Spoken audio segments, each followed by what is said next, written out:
Hi viewers, உங்கள் சந்தியா. இன்றைக்கி செவ்வாய்க்கிழமை இல்லைங்களா, முருகர் கோவிலுக்கு போகணும். எங்கள் வீட்டுக்கார் பயங்கர முருக பக்தருங்க. அவர் காலையில் எழுந்து டெய்லியுமே சஷ்டி படிச்சுட்டு தான் வெளியே போவார். கந்த சஷ்டி. இந்த மாதிரி செவ்வாய்க்கிழமை நாளில் கம்பல்சரி விரதம் இருப்பார். கவுச்சி சாப்பிட மாட்டார், காலையில் சாப்பிட மாட்டார். இப்போல்லாம் எங்கெங்க பிபி இருக்குது, உடம்பு முடியல, காலையில் விரதம்லாம் இருக்க முடியறதில்ல. ஆனால் செவ்வாய்க்கிழமை அன்னைக்கு அவரையும் முருகரையும் நினச்சி ஒரு பட்டை வச்சுன்னு ஒரு கோயிலுக்கு போயிட்டு வந்தால் ரொம்ப திருப்தி, அந்த சந்தோஷம். நான் அதுதான் போயிட்டுருக்கேன். முருகன் யாம் இருக்க பயமேன்னுவார்.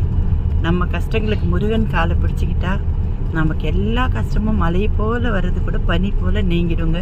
என் வாழ்க்கையில் நான் நேரில் பார்த்த நிறைய விஷயங்கள், முருகர் என் கூடவே இருந்திருக்கிறாரு. நீங்களும் முருகனை கும்பிடுங்க, க்ஷேமமாக இருங்க. சரிங்களா?